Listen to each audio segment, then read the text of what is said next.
The Hewlett Foundation has a unique team in philanthropy, the Effective Philanthropy Group. We're a hybrid team. We have internal strategic functions and external grant-making functions. We created the Effective Philanthropy Group for a number of different reasons.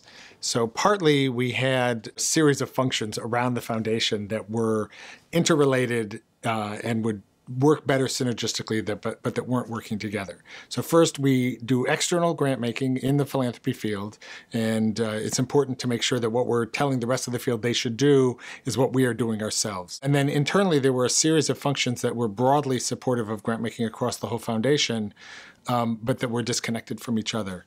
One of the things that foundations can fall prey to is getting pulled in all different sorts of directions. And the EPG team is a really counteracting force that brings the different teams of the foundation back together, helps underscore things that people are doing in common, and also to underscore lessons that different teams can learn from the work, both the successes and at times the failures. There are 5 pillars to our team. The 5 pillars include strategy, evaluation, and organizational learning, and those are the more internally focused pillars. And then we have organizational effectiveness and philanthropy grant making, and those are the more externally focused pillars.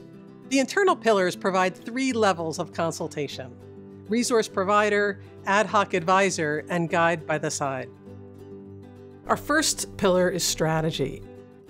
The Global Development and Population Program has benefited immensely from the support of the Effective Philanthropy Group, particularly around both the development of new strategies and updating or refreshing some existing ones when they needed a fresh look.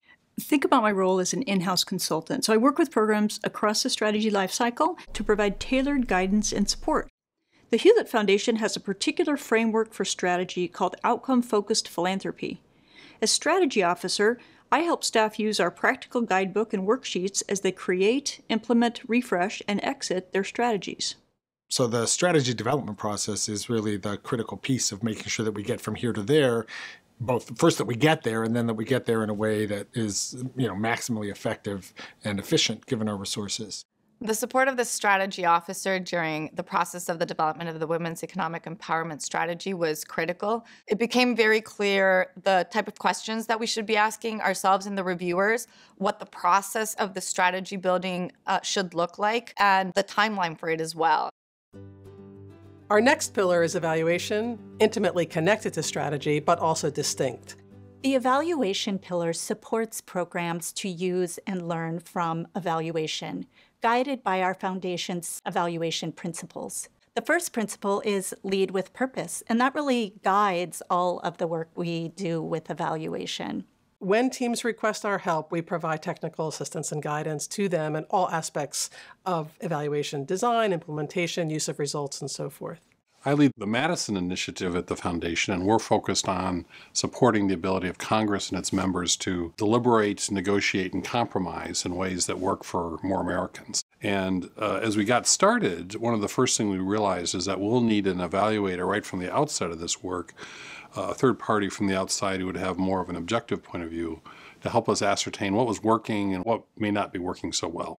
Evaluation doesn't matter if you're actually not learning from it. And our organizational learning pillar helps bring learning to life. At the Hewlett Foundation, we want to create a vibrant culture of learning to strengthen our grant making. We do this by facilitating learning across the foundation and within program teams. To support learning across the foundation, we create opportunities for administrative staff and program staff to learn together. For instance, when we have our in-town weeks, we bring staff from all around the foundation together to explore a topic that is relevant to everyone's work. We might choose a topic like listening and feedback, or collaboration, or failure, and look at that topic from a variety of angles that are relevant to everyone. As a member of the legal department, it's a great opportunity to do trainings and to get people caught up on all the recent legal happenings affecting private foundations and the charity world. Another way that we facilitate learning across the foundation is through our Shop Talk series. Shop Talks are lunchtime presentations Sometimes staff present about some aspect of their work that is of interest to others in the foundation. And sometimes we bring in external experts who are experts in fields connected to our grant making or from fields that are not particularly connected, but fields from which we can learn and explore new ideas that we might apply to our own work. I videotape many of the Shop Talk speakers and Intel Week presentations so that staff have an opportunity to view them at a later time. We facilitate learning within programs in two ways. First, we help programs track progress.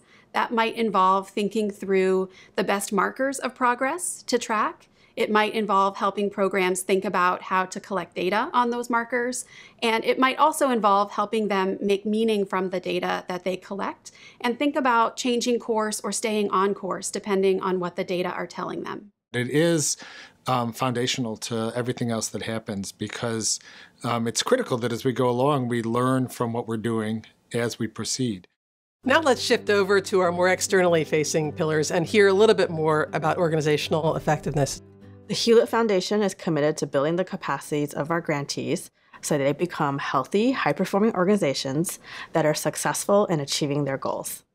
The Organizational Effectiveness Team provides support and advice to program staff to help them support their grantees on building capacities and areas of strength. We have a special grant-making program dedicated to organizational effectiveness, which is pretty rare in the foundation world, and it's really a signal of our commitment to building healthy, sustainable organizations. Organizational effectiveness grants are a terrific way to provide additional targeted capacity building support for our existing grantees.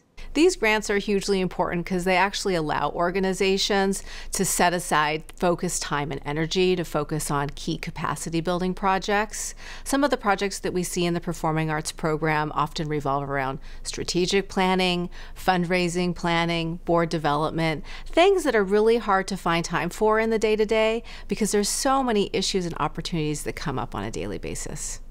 OE grants are more than just a special bucket of money. We also try to support our program officers to build their capacity to support their grantees. It gives us the ability to really maximize the effectiveness of our own grant making then by, through these what are really very small grants, being able to have an outsized effect in improving organizations. A few years ago, Makla received an organizational effectiveness grant from the Hewlett Foundation. That grant was to support our strategic planning process. Strategic planning for Makla is really important because it helps us lead and make decisions on what we're going to do to lead the organization into the future. And as important as it is to help us measure what we are doing, it's also a great way to determine what we're not going to do as an organization. Whether it's leadership development, communications planning, or developing a diversity, equity, and inclusion strategy, we hope to provide the resources our grantees need to be successful and resilient in the long term. Our fifth and final pillar is Philanthropy Grant-Making Program.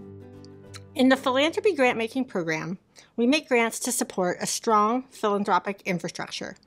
We do this through two main strategies.